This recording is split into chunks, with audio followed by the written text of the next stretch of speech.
everyone. Welcome to Stick to Wrestling. Let's do this pandemic thing right. Go wash your hands, bunker up, and listen to all 92 episodes of Stick to Wrestling. And sure, there are some good podcasts out there. We're aware of that. But are they wicked good? Let's ask this guy. No! That pretty much seals it. The one and only wicked good podcast, Stick to Wrestling. Give us 60 minutes. And perhaps indeed, we will give you a raw bone podcast. And with that, follow me on Twitter. John McAdam, just type in the name, see the two guys fighting with chairs. That's me. Follow me on my quest for 1 million Twitter followers. In order for me to achieve that, I only need about another 1 million Twitter followers. And with that, ladies and gentlemen, everyone loves the guy, the convivial co-host himself, Mr. Sean Goodwin. Sean, all the way from Quincy, how are you? Love seems strong. I'm in quarantine. I'm not sick myself, but pretty much the entire state's under a state of emergency. So since you are quarantined, what better to do than to check out the Stick to Wrestling Facebook page? And if you, if you missed it this week, you could have found out, did Backlund keep his crown 40 years ago today? He might have. Is there anything better than Mean Gene outtakes? Where can I find Ron and Whitey footage from 62? Links to our YouTube clips of the podcasts, old school videos, clippings, pictures, and whatever else we find on the interweb. Again, what else are you going to do? Where, you can't go outside without catching some horrible, illness. Yeah, it's come to a sad state, but the podcast is becoming more and more interactive. We try to take some questions from the people on our Facebook group every week, and we're doing it this week as well. But once again, go to our Facebook group, just do the search Stick to Wrestling, and it'll come up, and it's a cool place to hang out and talk wrestling, bottom line. There is no question at this point, Wrestlemania will not be going on as planned. And when I say that, they are either going to have the event either cancel it. I doubt they'll cancel it, but I'm also not going to rule it out. But more likely, I think they're going to hold it in a building without an audience. They already have their training center, with the NXT set up.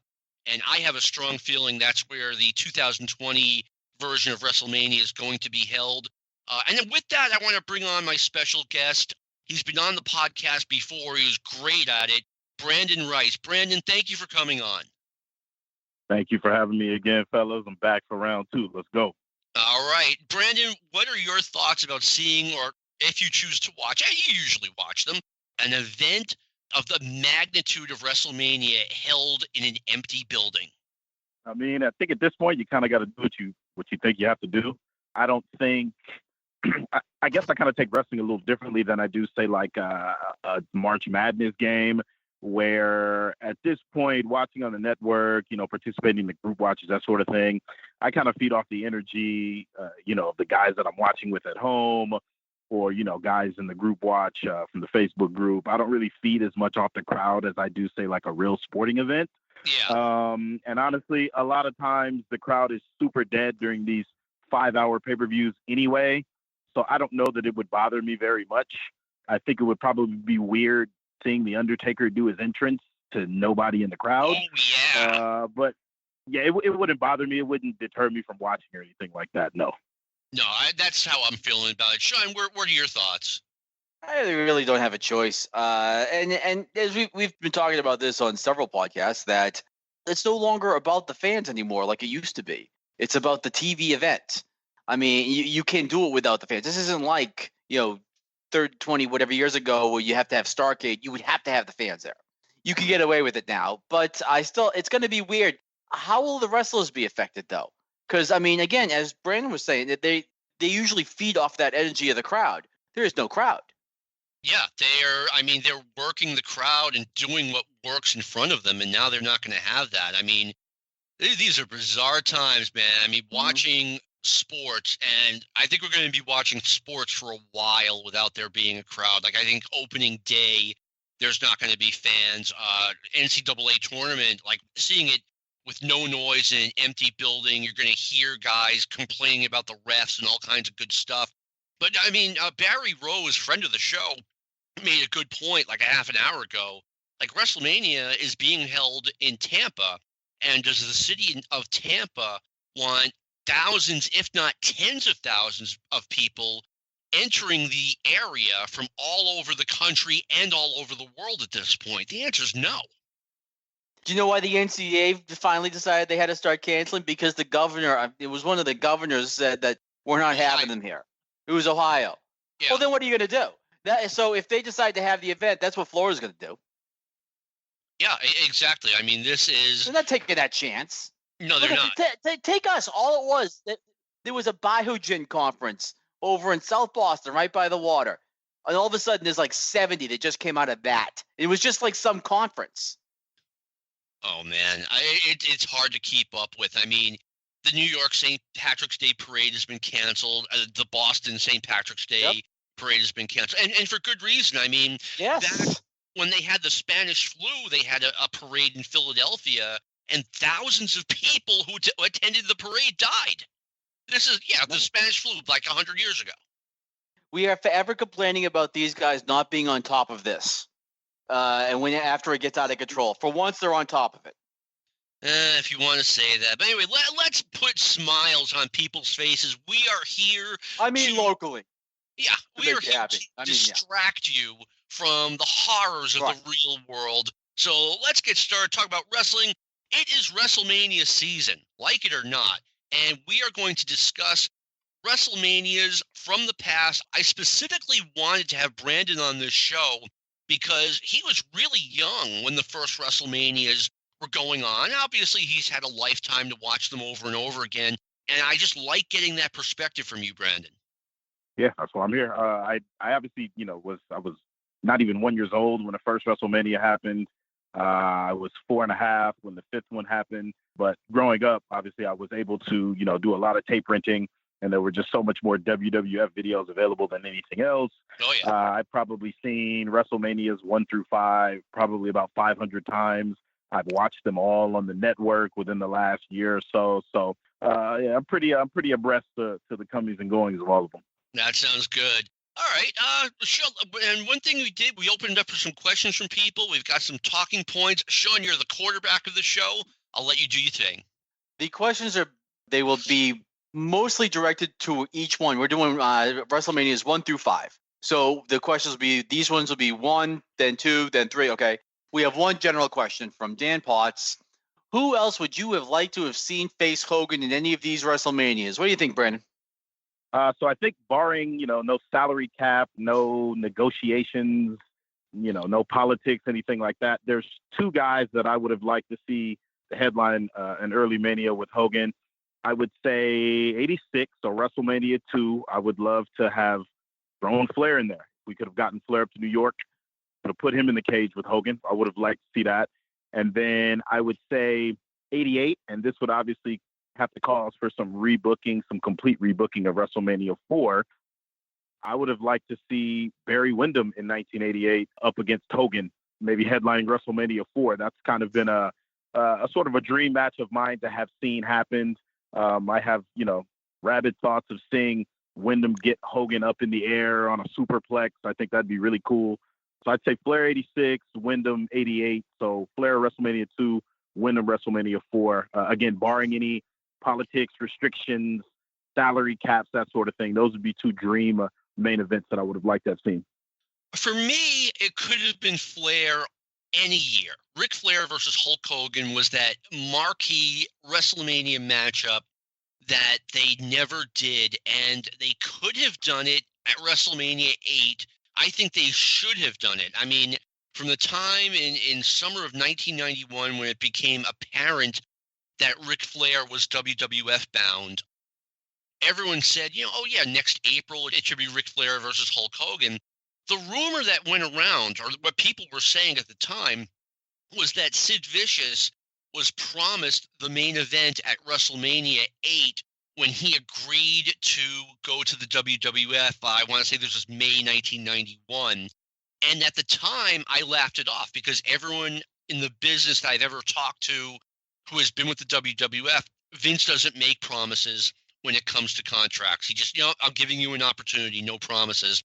But I've heard that story enough, and things had already started changing. And I think it was 5 years later, Brian Pillman got a guaranteed contract. That I now believe the story that Sid was promised the main event, and that's why we didn't see Flair Hogan in '92. But anyway, another guy, and we'll get more into this later on. I think Nikita Koloff would have been really good as Hogan's opponent in WrestleMania 2. My concern about Nikita is his size. Because like what ended up happening with the Road Warriors, when you put them in with the skyscrapers, they kind of got exposed a little bit. Will Nikita's intimidation factor still stand up against the little more bulked up Hulk from 1986? I say yes. I mean, Nikita was so big in 85 and 86. Yeah, I mean, he looked big like next to Flair. Yeah, big next to Flair. Is he going to be big next to Hogan? He was still out there with guys like the Warlord, with the Barbarian Warlord in 86, obviously, but Barbarian. They had some big guys in the NWA. I mean, you're right. Hogan was big, but you would have had huge guy versus huge guy. One guy I think I was thinking of who can hang with him size-wise a little bit was Ted DiBiase. A monster heel version from Georgia. Georgia and Mid-South, I agree with you. Ted was a really big guy. I mean, they gave him the right gimmick. If he had come in at a little bit of a different time, I think we could have seen Hogan versus DiBiase at WrestleMania 4. We'll talk more about that WrestleMania 4 time. But I agree, DiBiase could have come in in 85 and 80 or 86 and have been part of the WrestleMania picture. I also agreed with Flair, of course, because that was the dream match. I mean, that's if you grew up watching wrestling in the 80s, it was Flair Hogan. That was Celtics Lakers. And the other two I thought of, again, this goes back to the size, where I think they kind of would override that, is one is Stan Hansen, and Stan's my answer for any one of these questions. And another might be surprising because I've been critical of this guy in the past, and whenever I'm critical, I seem to shock somebody each time, which since I've been saying this for 2 years is odd. But in this case, he works perfectly. Brody. Yeah. I think Brody, as far like all the things that Brody doesn't do well, would not be an issue here. And I think that would be a great matchup. And it's the end of Brody's career, big paycheck. I still think he'd do it. I'm certain he would do it. I mean, Dave Meltzer and Bruiser Brody were friends, and Dave has stated that, Brody told him that when the time came, he was going to go to the WWF, headline WrestleMania or another big pay-per-view, and he was willing to do the 1, 2, 3. Here's one that aggravated me that I didn't get to see, and it was just the timing of it, was Paul Orndorff. All right. I will say this, and anyone who listens to the show, who has interacted with me online, knows I think Paul Orndorff was great. I think he could have been NWA champion. But when we had the first WrestleMania, you had Mr. T, who was a household name, a national celebrity. You had Hulk Hogan, who was a huge deal. You had Roddy Piper, who was a huge deal. And I think Orndorff was a step down from those guys in terms of like stardom. I mean, he was a great wrestler, great at what he did, but he was the one that kind of didn't fit. And I think if there was a possibility of doing Hogan versus Orndorff at a WrestleMania. It didn't happen, but I just didn't think his feet were big enough for those shoes. It wasn't in 85. It was in 86 because he grew into those shoes pretty fast. That was the hottest feud of that year, without question. Oh, yeah. It was him and Orndorff, and it just was timed inappropriately. It just kind of fell in between them. But that would have been, I thought, that may have been one of Hulk's all-time hot feuds with Orndorff during that summer. The summer of 86, I mean, it was, Hogan versus Orndorff was selling tickets like crazy. Great chemistry. I mean, maybe that's part of it too. Paul maybe could not have gone, but he had such great chemistry with Hulk that I think it's kind of my same thinking with Brody. Just to add to the Orndorff speculation here, and I think that this is actually one of my answers to some later questions, is why not do, because everybody, kind of applauds the run that they had late 86 into early 87, the Saturday Night's Main Event cage match, which had a pretty cool semi-ending. Why don't you, essentially after WrestleMania 1, that started Orndorff's face turn. Why don't you fast track his turn back heel that he did on Hogan in late 86? Why don't you do that in early 86? And then you have Hogan Orndorff in the cage at WrestleMania 2 in LA. That's actually a really good idea. I think, though, you would have turned Orndorff back to appeal a little bit too fast. I actually thought they did it too fast as it was, to be honest with you, but who am I to argue with the ticket sales? But I think, yeah, that would have been a little too quick, in my opinion. I just would have slow burned the little tag team partnership that they had after the events. So now we'll go into the actual specific events. We'll start off with WrestleMania 1 and with a couple kind of little opening salvos, if you will. One of the things I always bring up with this event, I think is underrated and so important, is this the way they built it up, particularly the MTV part of it. Because the MTV thing was vital. Because you really had not had a national television wrestling show hit that big in a long, long time. And the rumor has it was the Hogan Piper thing was just amazing that you would have a match of that magnitude on free television. Brandon, did you ever get to see that match? I'll bet you did. Which one? The Hogan Piper match on MTV. Was that the Brawl to Settle It All or the War to Settle the Score? The one that was on MTV, and it was with Cyndi Lauper and all. Yeah, I'm pretty sure that was the War to Settle the Score. And yeah, no, I have seen that match. And I think to kind of build up to the whole WrestleMania thing, the fact that the WWF was kind of leading the charge with the expansion, and then you link up with, one of the hottest TV networks, and then you have your two top guys, your top heel and your top face, fighting on free TV, kind of giving people a taste that probably hadn't yet been exposed to a lot of wrestling just off being MTV fans. I mean, it seemed like a can't miss. It seemed like a home run to me. Yeah, John, I had a quick. The old story went that Dick Ebersol was on the phone the next day when the overnights for the MTV event happened. Is that true? I had not heard that story before. I had heard that Dick Ebersol saw the overnights on MTV and he was on the phone with Vince McMahon the next day. And that's where the deal went down for Saturday night's main event. Oh, well, I did not know that. Well, without getting off track, I mean, Saturday night's main event, the idea of wrestling being on NBC just blew everyone's mind in 1985. Yeah, it's the only time you saw Hogan. Unless you went to the arena, you never saw him on TV. Rarely. He was on TV maybe once a year. I remember he wrestled Johnny Rodz on TV in 85, and I think that was Rodz's going away present, and he wrestled Bob Orton Jr. Memorial Day weekend 1986. But you're basically right. He was rarely on TV wrestling. And the other important part of the MTV thing was the audience they were going for. They never went for this. I mean, not like this. No. MTV really doesn't have a comparison right now because it's just too spread out. But it was like the hippest thing going in 1984. It wasn't the most, it's probably bigger. It is bigger now. But it was like one of those things that kind of you judged your culture on what MTV was doing and what their videos were doing.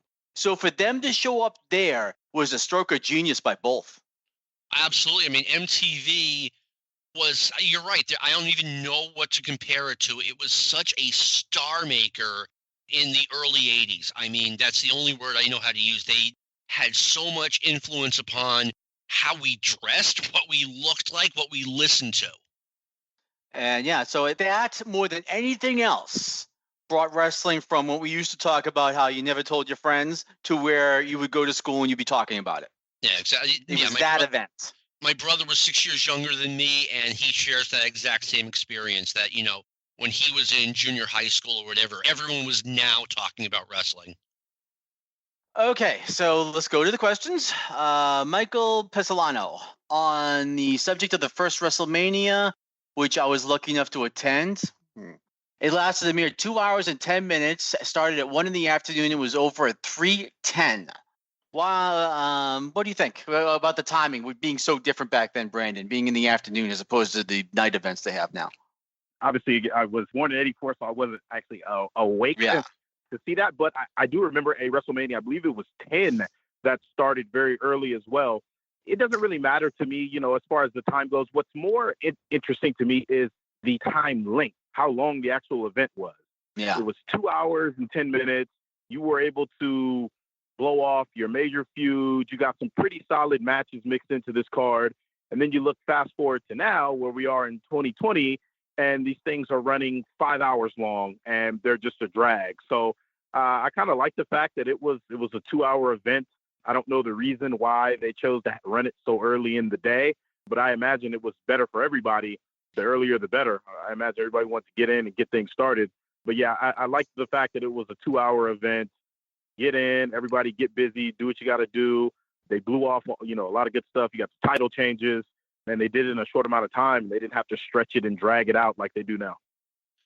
Oh, yeah. I mean, now the standard pay-per-view, like the one they had just last week, I mean, that went 2 hours. It was scheduled to go 4 hours, and it went like 3 hours and 50 minutes. And I just don't understand why they have to be that long. We had the first WrestleMania. I mean, the WWF pays such homage to WrestleMania 1, WrestleMania 3. WrestleMania 3 was like 2.5 hours. This thing was 2 hours and 10 minutes. I just don't see why. I understand, look, they want to go now. The standard pay-per-view used to be 3 hours. I think 3 hours is the right amount of time for these pay-per-views. If you want to go 4 because it's WrestleMania, okay. But I just think they're too damn long in general. So, I mean, I'm with Michael. 2 hours and 10 minutes seemed just about right at the time. Sean, what do you think? Absolutely. I'm going to guess the reason had nothing to do with Vince wanting to give a nice compact product. I'm guessing that back then a nationwide closed circuit was not common. You would have it sometimes for some major boxing matches. Remember, the ones they were doing down, Starrcade, that was just regional. They weren't doing these nationally. And the one for Ali and Inoki, that was just the main event. Everybody else had all their own cards. Like New York would have their own card. And then, it was the Bruno, I think that was the Bruno Hansen. And then you'd have the Ali getting closed circuit. So to have something like 3 hours long in a closed circuit, there may have been some significant technological difficulties with doing that.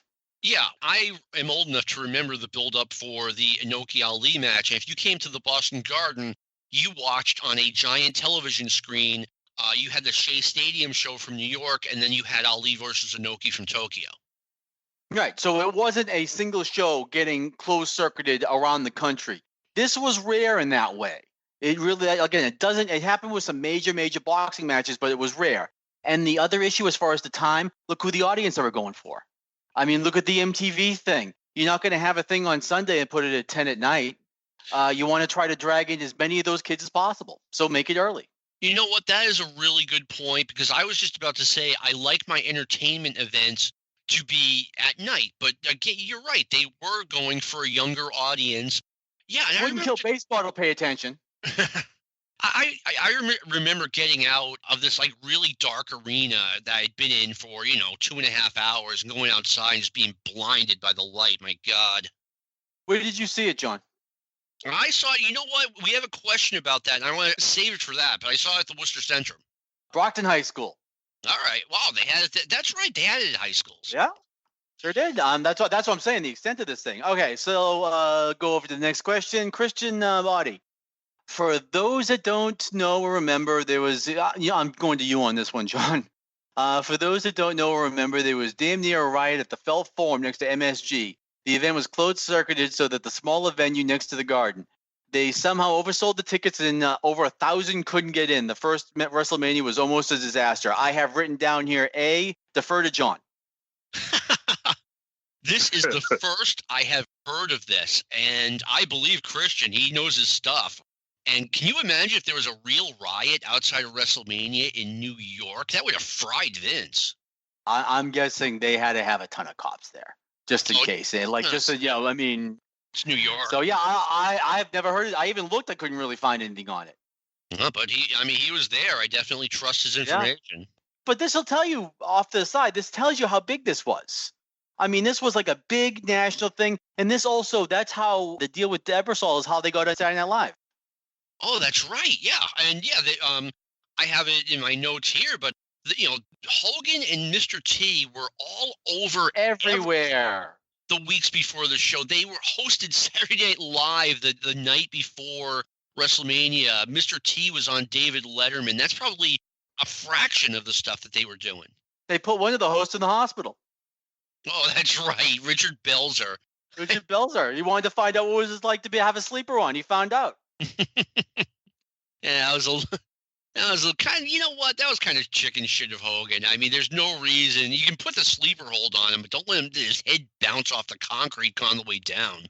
I know, but they've been training these guys to do this for decades up until this point. No, I mean, I know Belzer successfully sued Hogan in the WWF, so at the end of the day, it wasn't a great idea. Oh, it definitely wasn't a great idea. I'm just saying, it's like, these guys have been trained to do that. If you try to, get the fake charge on you to, to respond in that way. So yeah, true. Matt Brown. Let me start with you on this one, John, too, because it's kind of a business aspect that you're going to know. Matt Brown asks, what would have happened to the wrestling landscape if WrestleMania 1 was a flop? Okay, they thought at one point that it was going to be a flop. The days before the first WrestleMania, the WWF was scrambling to cancel locations. I want to say they canceled 10, and they tried to cancel more, and they just, the arena wouldn't allow it. It turns out that when people go to see a closed circuit event, they tend to buy the tickets the day of the show because they know they can. And, if they wake up that day and just don't feel like going, they won't have an unused ticket. But to answer Matt's question, I don't think the wrestling landscape would be terribly different than it is now. It is possible that Vince may have had to take on a partner or something like that. But the WWF wrestling was still immensely popular throughout the Northeast. I mean, it was crazy popular in the Northeast, and it was gaining popularity nationally. I mean, that MTV special, like you said, did crazy ratings. I think it would have been a bump in the road. It would have, hurt the WWF. A lot of people had said, oh, if WrestleMania had flopped, the WWF would have gone out of business. Worst case scenario, Vince would have had to sell it. And I don't think that would have happened. Well, this kind of leads me into who could be the partner. That I do not know. One possibility, if they had been able to put their differences aside, might have been Ted Turner. That's what I was going to say. Or Ted Turner, or what about someone like Bill Watts? I don't think Watts would have bought the WWF. I think it would. Not bought it, but came in as a partner. Yeah, maybe. Yeah, that's a possibility. I still think it would have been a vanity purchase by like some Hollywood tycoon dude. Yeah, I mean, but what do you think would have happened, Brandon? To be honest, I can't see a scenario where it wouldn't have worked. But, just kind of playing fantasy here, I agree with John. I think it would have probably needed to be some rich guy from, Hollywood or somewhere like that just had a shit ton of money to toss around. Hey, here, I'll buy the WWF and see what happens. But again, I think if that would have been the case, then, obviously the entire landscape of the WWF as we know it would have been changed. But yeah, I would have seen, I don't think anyone in the actual wrestling business would have taken the reins. It would have been somebody with just, a shit ton of cash to just throw away and, hey, do whatever you do, and probably appoint some guys who don't know anything about wrestling. And then we end up, with WCW basically. So yeah, probably just somebody with some disposable income who would have just tossed a bunch of money that way and bought the company. Yeah, I think it would have had to be a deal where Vince McMahon, if there's any way he could do it, I don't think a WrestleMania 1 being a bomb would have hurt the WWF to the point where he could not have maintained primary ownership in it. I think if Vince isn't the primary owner, then that's when the WWF hits the iceberg. But that wasn't going to happen. My basic thinking is next man up. Even if the WWF went under, it wasn't going to return to the territories. No. It just, Vince happened to go first. That was all. If Vince didn't go, then someone else was going. Yeah, and I can see wrestling remaining popular. One of the things Vince did, and not to get too far off the subject, but he managed to navigate the internet era quite well. When wrestling secrets were finally getting out, there was no purpose of maintaining that, this is real, man. I think Vince navigated that properly. I don't think a Bill Watts or a Jim Crockett could have done that. I don't know if they could have actually made that leap to what the world would be like after that. Yeah. Okay, so here we go on to our, I guess it'll be a me and John. Did you watch any of the early WrestleManias on a simulcast big screen or at an arena or elsewhere, or were you there live? Share your experiences, John. Okay. How was it at Worcester? I can only imagine. Well, let me share this story first. We had bought like 6 tickets to the Worcester Centrum, all crammed in the car and drove down from Nashua. I had an opportunity to buy 2 tickets for the first WrestleMania at Madison Square Garden for $40 each. And they weren't great seats. They were good seats. And I decided not to take advantage of this because I had already spent $12 on a ticket to the Worcester Centrum. And plus, I guess I didn't want to disappoint the other 4 people who were going. But man, I feel like an idiot for not going to that first WrestleMania. Madison Square Garden is so easy to get to. It is part of Penn Station. They take you. There's a train that plunks you right there. Yeah, it moves right there. So I wound up not doing this. I went to the Worcester Centrum. We watched it on a giant screen. It was a 4-sided screen that was like right by the where the scoreboard is at the Centrum. And I remember like everyone's sitting there chattering, and then the lights went off. And I mean, there was just the air came out of that place. Everyone was just like, "Oh my God, it's starting!" And it was just quite a moment. I mean, the place went silent, and it was just so exciting. This was finally going to happen. I remember about a week before the show, I was like, I can't wait for this thing to be over so that the hype can be over for it, because they were, I mean, plugging the crap out of it on WWF TV. They would have that Easy Lover song going like 5 times per show, and they had like 3 shows. So, but yeah, you know what? The wrestling wasn't great at WrestleMania, but it delivered everything it promised. And I think everyone who went to the Centrum to see it went home happy. Yeah, I got no complaints about that event. I was about to say, were there more crack dealers outside or fans inside the arena? Because I mean, the hallowed halls of 1985 Worcester Centrum. You just, I could see why you would want to go to MSG when you can, right there in beautiful downtown Worcester. For those unaware, I mean, no offense to anyone who likes Worcester, but Worcester's a dump. Pretty much everything like outside the western part of Massachusetts, Connecticut, you can have the whole. Again, no offense to those who think they like Worcester. I used to go to the Centrum for the old Arena League games, and they were it was about half full. And I mean, there's like nowhere to go to eat because it's just the Centrum and nothing.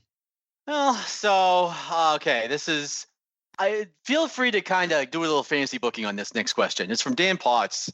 This is a killer for me because they would have been perfect for this. What were the plans for the Freebirds had they stayed? Never mind, we'll let John do whatever that's going to be. But Brandon, what do you think? What should they have done with the Freebirds going into WrestleMania 1? This is assuming that the Freebirds were still there? That they were awake for all the meetings, yes. I think you could probably, because at this point they had been, I know they had did some local TV spots or whatever. I think you could have maybe opened the show with them, put them in like a 6-man squash, against some side guys or whatever, get them that exposure. And the crazy thing is, I think that obviously they didn't, miss the ball on them because the WWF went on to do crazy things, amazing things. But just the whole Freebirds MTV connection thing, I just think that would have been awesome. You could have put them in a squash match. You could have done some gimmick stuff, maybe had them, try to get them over, try to get them some heat by interrupting someone else's matches and doing one of their little live performances or something like that. I think they could have found a ton of different ways to use those guys at WrestleMania 1 without completely taking away from what they had already had planned, the bigger matches that were coming later in the card. All right. My take was, I don't think there was a plan. I think the WWF just, went on the fly during this era. But I'm close to 100% sure that they would have been part of this show in some way, whether it had been Hayes and Gordy in a regular tag match or bringing the novelty of a 6-man tag match to the first WrestleMania, I think would have been more likely. Sean, what are your thoughts? I just don't see an opponent is my problem. I mean, they're perfect for the scenario. I just don't know who you're running them up against yet. That's why I don't have anything for WrestleMania 1 for them. I would love to use them. I think they're perfect for the scenario. So I'm agreeing with Brandon on that. Probably go with the squash. WrestleMania 2 is where the benefit will come in. because now you can run up Mr. Gordy, who I'll add to my list of people I wouldn't mind seeing against Hulk Hogan in WrestleMania. Yeah, I could see that. One thing I wanted to throw in, and to answer your question, I think they would have put in just one of their heel tag teams plus another guy with the other guy doing the job. It's funny, and it's just an observation I wanted to share. Bill Watts wanted Terry Gordy, but he did not want Michael Hayes. But he figured that Gordy needed Hayes, so Watts put up with Hayes. McMahon, on the contrary, wanted Michael Hayes, but he did not want Terry Gordy or Buddy Roberts, so I have heard. And he just, all right, if I need to bring these guys in to have Michael Hayes as part of the package, I'm willing to do it. Oh, I think Hayes would get swallowed up in that scenario by himself. Just the size thing, I think, would kill him. I mean, even Piper was struggling with it a little bit, but Piper's personality is just so overwhelming, he got away with it. I think, you know what, you just said it. Hayes' personality and his look were so overwhelming, he would have got away with it. I mean, people believed Michael Hayes when he was against Kerry Von Erich. Nah, that's true. To Jamie Ward, why was Pat Patterson the second referee with Ali? Was there concerns about Ali is being overly involved or his health or something, John? Well, in an offhand way, I mean, Pat Patterson told this story, okay? This is not internet BS. This is straight from Pat Patterson. Ali shows up the day of the fight. Now, let me backtrack a little bit. Ali being the referee of the main event was a big selling point to this show, okay? That was a major thing. Muhammad Ali was the most famous man in the world. Ali shows up the morning of the show acting like he's going to referee a real fight and talking about what he's going to do to Piper and Orndorff if they get out of line. And Patterson's like, okay, is this a rib? No, it was unfortunately an early onset of Muhammad Ali's Parkinson's disease. But Ali is talking about how he's going to fight these guys. So they panic and they say, Muhammad, listen, you'll be the outside the ring referee and Patterson will be inside. I remember being at the Centrum and everyone groaned when they announced that, and everyone felt like they'd been a little bit ripped off. And then back in the WWF 24/7 days, they had a special, I think it's on WWE Network, about, the legend shows where Patterson talks about this. But Jamie Ward asked that question. I was surprised that, he hadn't heard about that, because Jamie knows about everything. And I heard the story maybe 87 or 88, but Patterson confirms it. Yeah, it was on one of those shows because Michael Hayes kept basically blaming him for trying to get paydays in WrestleMania by coming up with all these different ways to get into matches. And that's how the conversation started. This Pat getting into the payday. So go to Ian Totten. Brandon, do you think it should have been only Hogan Piper in a solo singles match in the main event? Yeah, I mean, I don't think you could have went wrong with that. I think I didn't have a problem with the main event because, WrestleMania 1 was just as much about star power as it was, to me, the actual matches themselves. But yeah, I think you could have ran Hogan Piper one-on-one there. I think what I do like about the fact that they did end up running the tag match was we were able to get somebody actually getting pinned. I don't think Piper was going to let Hogan pin him at WrestleMania 1. But yeah, you could have run those two. They had ran them in the main at the Wrestling Classic a couple months before. Or actually, no, that ended up being later in the year. But yeah, you could have ran those two right by themselves. I think at that point, to build up with the whole MTV thing and them having the live match on there that didn't have, a decisive winner, I think people would have been just as fine tuning in to see, sort of like their rematch to see if Hogan would be able to actually beat Piper. So I think it would have worked just as fine. I would have probably kept, the whole Ali as the special guest ref type thing. You could have Orndorff and Orton, at ringside. T could have just been Hogan's second. So you still could have kept him involved while, having those two in a one-on-one match. So yeah, I think it would have went over just fun. I don't think it would have gone over as well. I mean, if they didn't have the Mr. T option, then yes, Hogan Piper would have been the big match. But here's the thing. Mr. T was a national celebrity. I mean, he was the star, the co-star of Rocky III. He had a highly rated show on NBC, The A-Team. And here's the thing, when they had that MTV special, when Paul Orndorff attacked Hogan and Cyndi Lauper got in the ring and they kind of started going after Cyndi Lauper, they started cornering Cyndi Lauper, and Mr. T jumped the rail and came in. I mean, the place was going berserk. Okay, Mr. T, he was a celebrity that was considered a tough guy. Okay, the wrestlers are the phonies, but now Mr. T is in the middle of this, and it was a huge selling point. And I also want to talk about this. You know, we talked about what a wild morning they had with Muhammad Ali. They had an even wilder morning the day of the show with Mr. T because he told them he wasn't coming. He said that, I forget I don't know what he said, but he's like, I'm not doing this. And he was afraid that once he got in the ring with Piper and Orndorff, he can't fight Piper or Orndorff in real life. And if Piper or Orndorff had just decided to go into business for themselves and shoot on Mr. T and just wrap him up in a knot and make him cry and submit, which either one of them could have done, I mean, it would have been the end of Mr. T because his whole persona was this, you know, real life tough guy. And he had to be sat down with Piper and Orndorff, and they both swore up and down to him that they were not going to do that. And obviously they didn't. Also, Mr. T had a traumatic event in Los Angeles the month before where he was a special guest at the show. And twice on the same night, Dr. D. David Schultz tried to start a fight with him. And who knows what was going on with Schultz at this point, but I don't know if Schultz was trying to angle himself into the main event or what, but that, you know, that, not the John Stossel incident, was the end of Dr. D. David Schultz in the WWF. As a fan looking back on it, I'm like, you know, I would always say, yeah, it should have been a singles match. You had to have, to say he was just a celebrity and a tough guy he was a phenomenon at this point.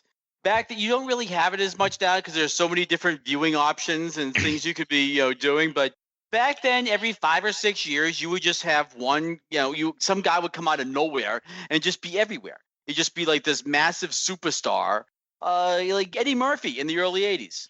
You know, it was, you know, just like this guy who was just everywhere. This was Mr. T right now. And basically, they handled him perfectly here.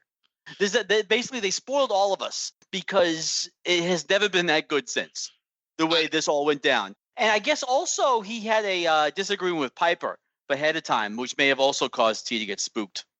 Okay, I can see that. I mean, just to talk about how big Mr. T was, I mean, Eddie Murphy did a whole stand-up, like a 5-minute segment impersonating Mr. T. So that's how big Mr. T was.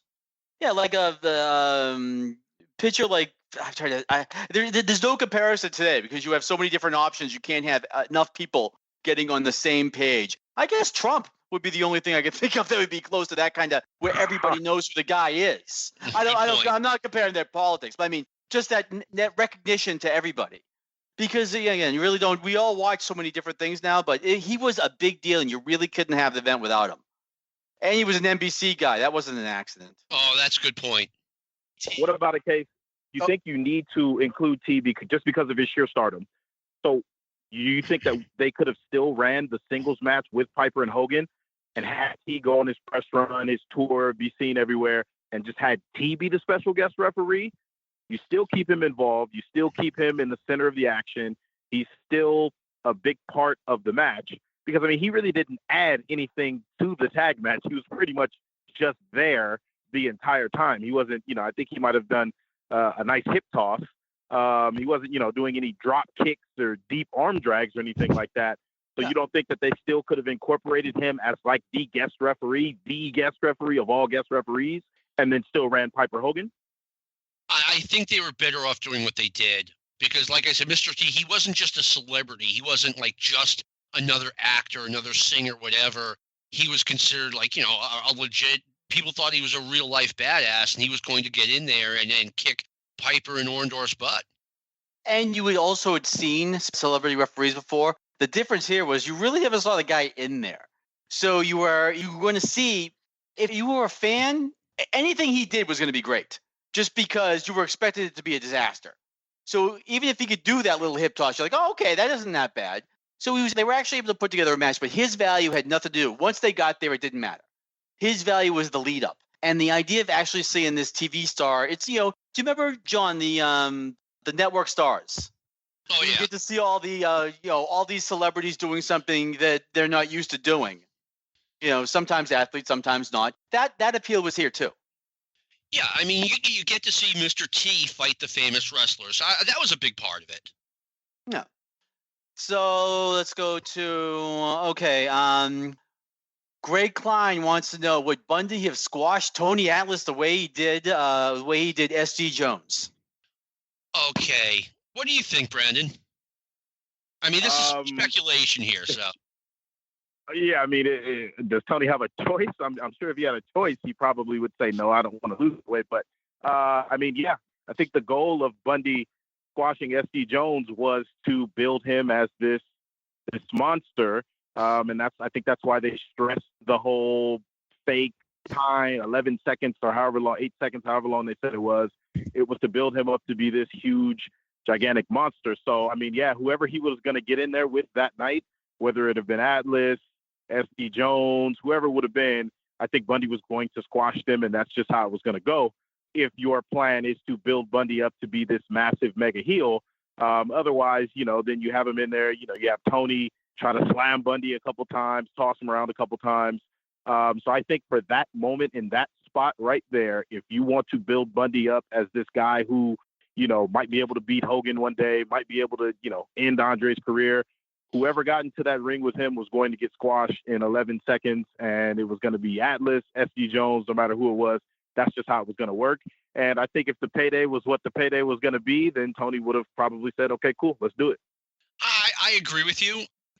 First of all, I'm unaware that Tony Atlas was ever going to be part of this match. Maybe he was going to. I don't know. I'd never heard that before.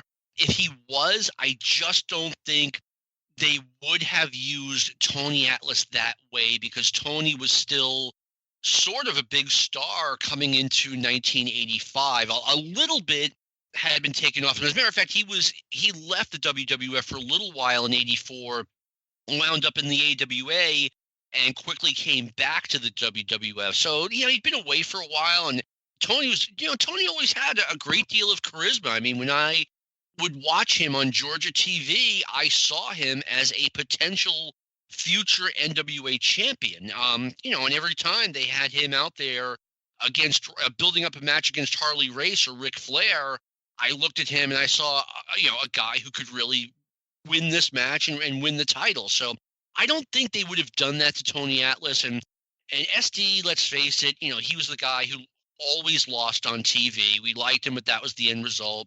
So they built up that squash. I don't know if they said to Bundy, beforehand. They must have. Okay, this is going to be a 9-second squash. Let's go out and do that. And Bundy's just not good at knowing what 9 seconds actually is. But that was the longest 9 seconds of my life. I mean, when they announced, 9 seconds world record, new wrestling record, everyone at the Centrum laughed out loud. It's that new math. The next number after 9 was going to be 37.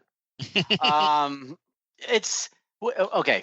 We're forgetting an event. John, what major event was SD Jones in right before this? Major event? What major event was right? It was on TV. It was a major event that happened on TV.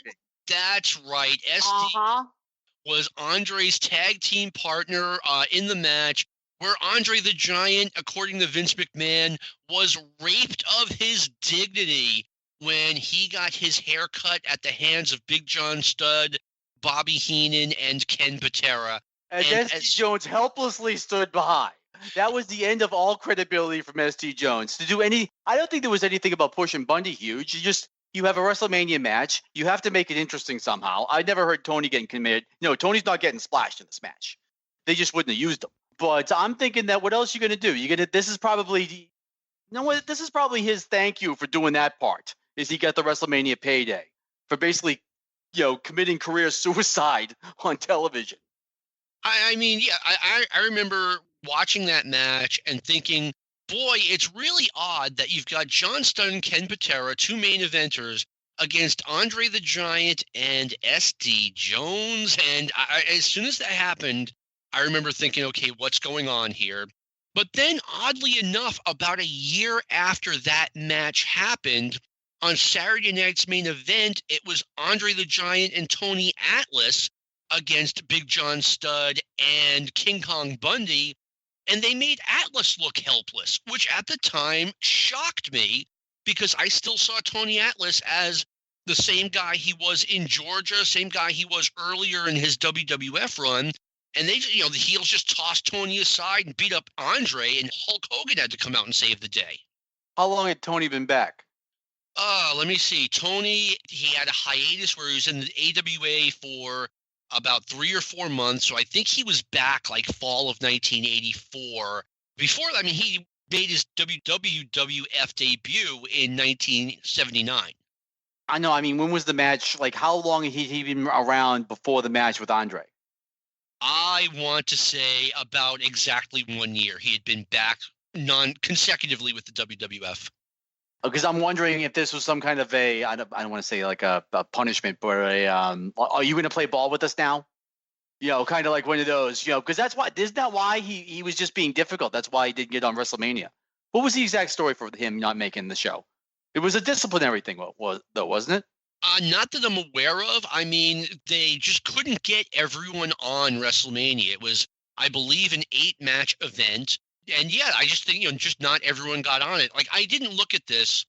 And even though I saw Tony Atlas as a star, I never said to myself, okay, where's Tony Atlas? Why is Tony Atlas not on this?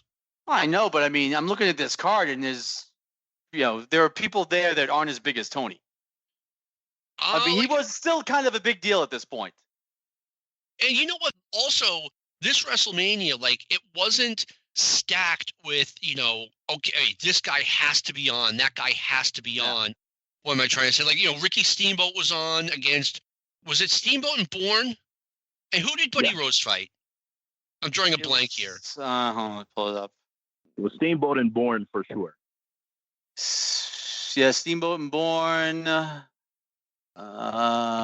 Tito.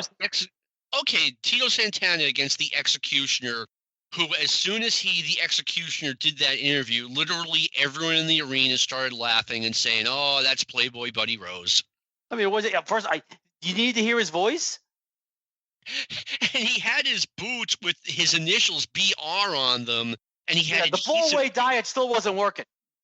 It was not working. I don't even know why they put a mask on him. Buddy Rose, he was a small fish in a big pond in the 1985 WWF, so I don't think there would have been any shame in doing the job as just plain Buddy Rose. But anyway, our time has expired. The hour always goes by so quickly every week, and I've got good news for everyone. Brandon is going to be on next week's recording. Am I right, sir?